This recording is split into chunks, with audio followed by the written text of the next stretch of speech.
Selamat datang kembali. Kali ini kita bakal nyelam ke materi yang jujur aja agak nggak biasa.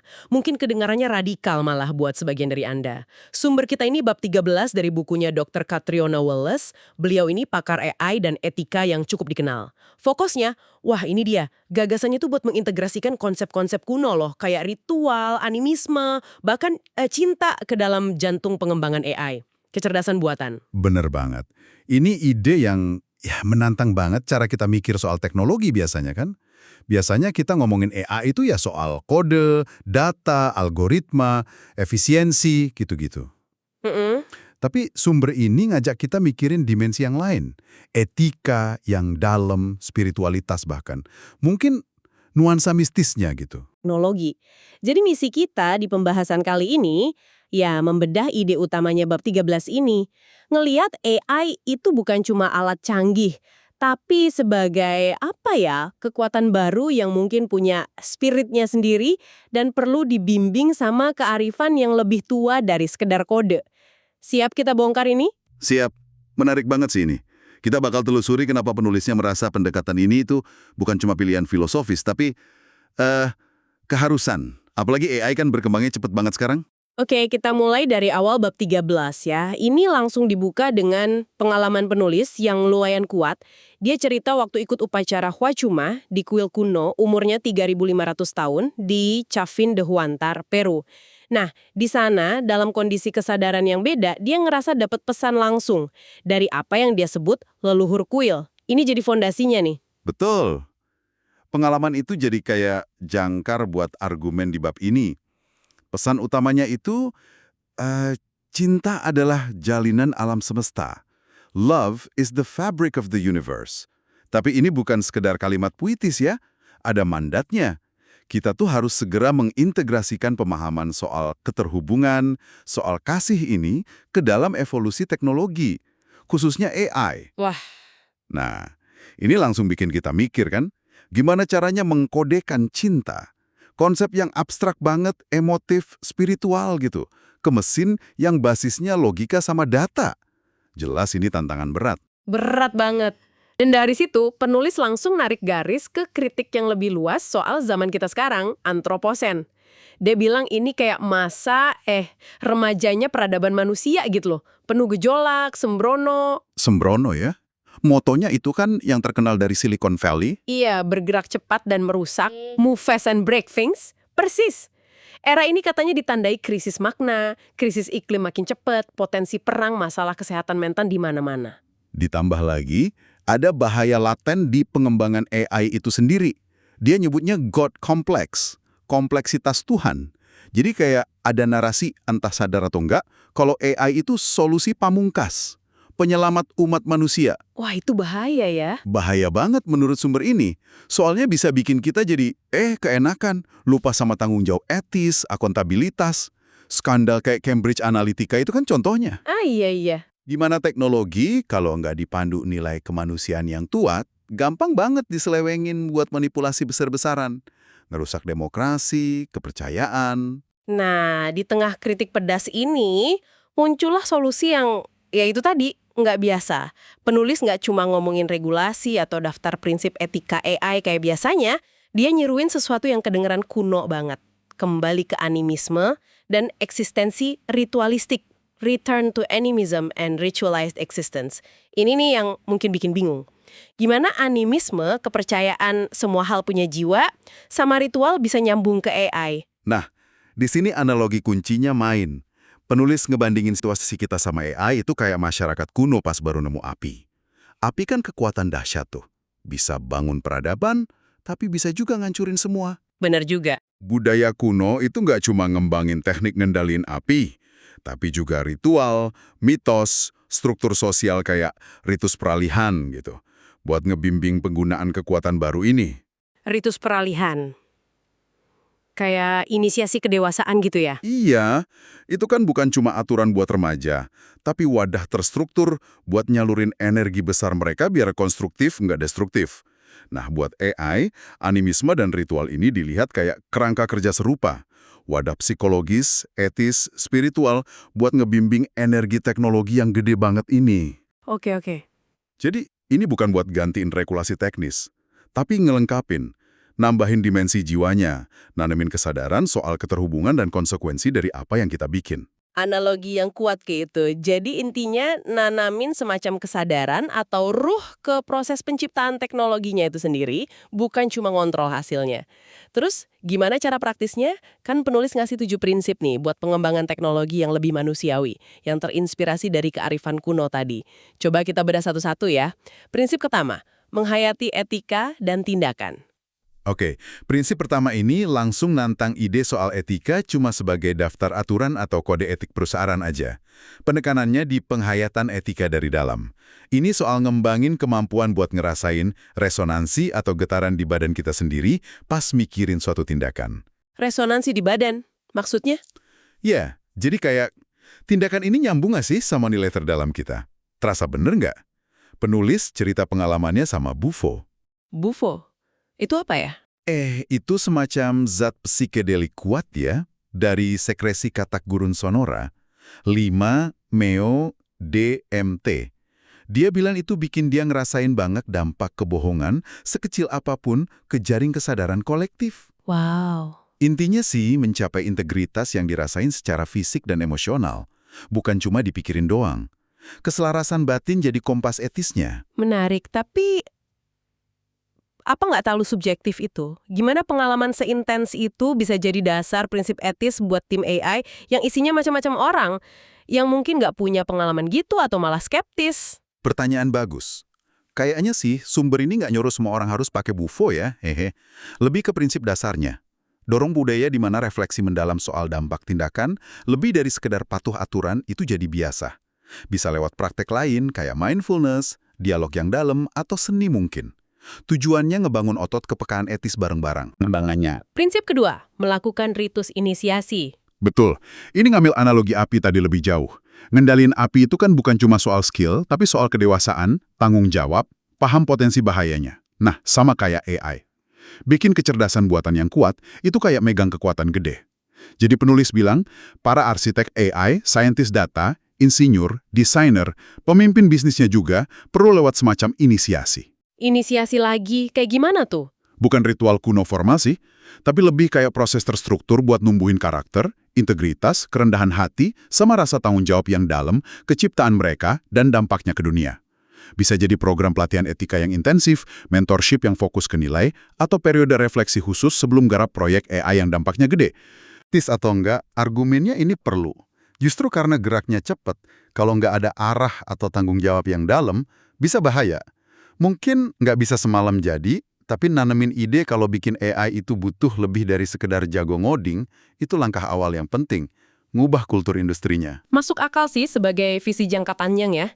Nah, setelah individu dan prosesnya, gimana soal arahan yang lebih luas? Prinsip ketiga, mencari bimbingan dari elders atau penasihat spiritual. Ini juga lumayan provokatif ya di dunia tekno yang sering banget muji-muji anak muda dan inovasi disruptif. Prinsip ini nekenin pentingnya ngelibatin figur-figur bijak, elders, dalam arti kearifan, nggak harus umur, di lingkaran pembuat keputusan AI. Mereka nggak harus pakar teknis, tapi orang yang paham sejarah manusia, nilai etika universal, dampak sosial jangka panjang, mungkin juga punya perspektif spiritual atau ekologis. Jadi kayak penyeimbang gitu ya, biar nggak fokus ke profit atau teknis jangka pendek melulu. Betul, mereka bisa nanya, sebenarnya AI ini buat apa sih? Konsekuensi nggak terduga 50 atau 100 tahun lagi apa ya?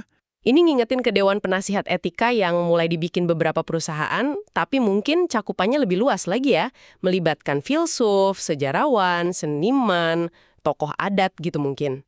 Bisa jadi. Kuncinya kan keragaman perspektif sama kedalaman hikmah, bukan cuma jago teknis atau bisnis. Biar kebijaksanaan kita yang ngebimbing kecerdasan buatan, bukan sebaliknya. Tantangannya ya, gimana masukin input mereka beneran, bukan cuma formalitas. Bener, tantangan integrasi itu penting. Lanjut ke prinsip keempat, ini langsung nyasar model bisnis teknologi sekarang, melayani kesejahteraan manusia sejati. Ya, ini kritik pedas buat yang sering disebut ekonomi perhatian. Sumber ini nunjukin gimana banyak teknologi populer sekarang, terutama medsos sama hiburan digital, itu sengaja dirancang buat maksimalin engagement atau waktu pakai. Seringnya manfaatin bias kognitif kita. Tujuannya profit, tapi dampaknya bisa kecanduan, polarisasi, cemas, fokus menurun. Duh, iya banget itu. Nah, prinsip keempat ini minta pergeseran fundamental. Teknologi harusnya secara sadar dirancang buat dukung kesejahteraan manusia jangka panjang. Mengacu ke definisi dari lembaga kayak Center for Human Technology, ini artinya teknologi yang bantu kita hidup lebih sadar, terhubung secara otentik, belajar, tumbuh, kontribusi ke komunitas. Jadi bukan AI yang bikin kita scrolling terus demi metric engagement? Tepat, tapi AI yang aktif bantu kita fokus, belajar atau nyambung secara bermakna. Geser dari eksploitasi perhatian ke pemupukan kesejahteraan. Cita-cita mulia. Tapi gimana nentuin kesejahteraan sejati pas desain produk? Kan bisa beda-beda tiap orang, tiap budaya. Ada satu jawaban, tapi justru itu tantangannya. Mulai diskusi serius soal metrik sukses teknologi yang lebih dari sekedar jumlah pengguna atau pendapatan. Mungkin perlu riset interdisipliner lebih dalam soal dampak psikologi sosialnya, terus proses desainnya ngelibatin pengguna buat nentuin sejahtera itu apa buat mereka. Intinya ngubah tujuan dasar desain teknologinya. Perubahan tujuan yang mendasar. Ini nyambung ke dinamika internal timnya. Prinsip kelima, memupuk kesadaran dan koneksi tim. Idenya di sini, kualitas produk teknologi itu seringkali cerminan kualitas hubungan dan kesadaran tim yang bikin. Kalau timnya pecah, saingan mulu, kurang empati, ya susah ngarepin mereka bikin teknologi yang beneran empatik dan nyambungin. Masuk akal. Jadi prinsip ini nyaranin tim developer itu aktif pupuk koneksi yang dalam dan kesadaran kolektif. Penulis bahkan nyebut pengalaman bareng di luar kerjaan rutin, dia sebut ekstasis. Ekstasis. Itu kayak gimana? Semacam kondisi pengalaman transenden atau aliran kesadaran mendalam bareng-bareng gitu. Tujuannya biar tim bisa nyambung lebih dalam, lebih selaras, yang harapannya bakal kelihatan di teknologi yang mereka bikin. Konsep ekstasis bareng di tim tech kedengerannya unik ya. Gimana biar nggak aneh atau dipaksain? Mungkin nggak harus selalu transenden dalam arti mistis ya. Bisa juga lewat retret tim yang fokus bangun hubungan otentik, workshop empati, proyek kolaboratif yang nekenin saling dukung, atau praktek refleksi bareng rutin. Intinya bikin ruang dan waktu buat anggota tim nyambung di level manusiawi yang lebih dalam. Kalau timnya beneran peduli satu sama lain, harapannya mereka bakal lebih peduli sama dampak produk mereka ke pengguna dan masyarakat. Koneksi internal jadi syarat koneksi eksternal. Oke, koneksi internal tim jadi prasyarat buat teknologi yang nyambungin secara eksternal. Ini bawa kita ke koneksi yang lebih luas lagi di prinsip ke-6, menyelaraskan dengan waktu bumi dan kalender siklikal. Nah, prinsip ini ngeritik pandangan waktu linier yang dominan di budaya modern kita. Kelihatan di kalender Gregorian, siklus bisnis kuartalan, pandangan ini kata sumbernya, dorong mentalitas kemajuan terus-terusan, pertumbuhan tanpa batas, eksploitasi sumber daya demi kecepatan. Terus alternatifnya gimana? Penulis nyaranin kita pertimbangin lagi perspektif waktu yang lebih siklikal, kosmik, selaras sama ritme alam. Kayak di banyak budaya pribumi atau tradisi kuno, yang ngamatin siklus musim, bulan, bintang. Buat AI, artinya mempertanyakan obsesi kita sama kecepatan demi kecepatan. Perlu nggak sih rilis versi baru secepat ini? Apa dampak jangka panjang algoritma ini ke ekosistem atau ritme sosial? Jadi, mikirin skala waktu yang lebih gede dari sekedar siklus produk berikutnya ya, soal keberlanjutan dalam arti luas. Betul. Menyelaraskan inovasi teknologi sama kesehatan planet. Ini kayak nantang etos dasar disrupsi dan akselerasi di dunia teknologi ya. Gimana AI yang dikembangin pakai ritme lebih lambat bisa bersaing? Mungkin pertanyaannya dibalik. Emang bersaing pakai model yang eksploitatif dan nggak berkelanjutan itu tujuan yang benar? Prinsip ini bilang, sukses jangka panjang itu mungkin malah ada di kemampuan kita bikin teknologi yang tahan lama dan harmonis sama sistem kehidupan, bukan cuma yang paling cepat kuasai pasar. Perlu model bisnis baru atau perubahan paradigma ekonomi yang lebih luas dong kalau gitu? Bisa jadi, perubahan paradigma memang kayaknya tema utamanya di sini. Dan ini nyambung langsung ke prinsip terakhir, yang ketujuh, membangun sistem regeneratif. Regeneratif. Apa bedanya sama berkelanjutan? Prinsip ini puncaknya. Negesin kalau tujuan akhir pengembangan teknologi, termasuk AI, itu harusnya bukan cuma nggak merusak atau berkelanjutan dalam arti nahan status quo, tapi regeneratif. Artinya, teknologi dan sistem bisnis yang pakai AI itu harus secara aktif dirancang buat memulihkan, memperkaya, dan menyembuhkan sistem sosial dan ekologis tempat mereka jalan. Wah, lebih tinggi lagi standarnya. Iya. Bukan lagi model ekstraktif yang ngeruk sumber daya alam, perhatian manusia, atau kohesi sosial. Tapi model yang ngasih balik lebih dari yang diambilnya. Contohnya, AI yang bantu optimalin pertanian regeneratif, platform pendidikan yang perkuat komunitas belajar lokal, atau algoritma medsos yang aktif dorong dialog konstruktif, ngurangin polarisasi? Oke, jadi regeneratif bukan cuma sustainable. Kalau kita rangkum nih, ketujuh prinsip ini yang akarnya kuat di gagasan animisme, hormat sama kehidupan di skala hal dan ritual, kerangka kerja buat tindakan sadar, dilihat sebagai cara buat nanemin cinta atau setidaknya kepedulian mendalam dan tanggung jawab etis ke dalam DNA teknologi yang kita bikin. Tepat sekali. Argumen utamanya kan AI itu netral ya. Dia alat kuat banget yang bakal nyerminin nilai, niat, sama tingkat kesadaran pembuatnya. Kalau kita terus bikin AI dari paradigma remaja, yang sembrono, egois, putus dari kebijaksanaan, ya hasilnya bisa bahaya banget. Tapi kalau kita dekatin penciptaan AI sebagai mungkin tindakan sakral yang butuh integritas, rendah hati, bimbingan kebijaksanaan, komitmen buat kesejahteraan semua makhluk, kayak yang disaranin prinsip-prinsip ini, AI bisa jadi sekutu luar biasa buat nyembuhin planet dan majuin peradaban. Ini benar-benar geser cara pandang kita ya, ngangkat pengembangan AI dari cuma urusan teknis atau bisnis, jadi arena praktek etis, bahkan spiritual. Tentu tantangan implementasinya gede banget. Gede banget, butuh perubahan budaya yang dalam di industri teknologi, di pendidikan, mungkin juga di kesadaran kita sebagai konsumen teknologi. Tapi urgensi yang digambarin di sumber ini, mengingat potensi AI yang transformatif banget, baik positif maupun negatif, bikin eksplorasi ide radikal kayak gini bukan lagi kemewahan. Mungkin udah jadi kebutuhan. Baiklah, mari kita tarik kesimpulan dari pembahasan kita hari ini.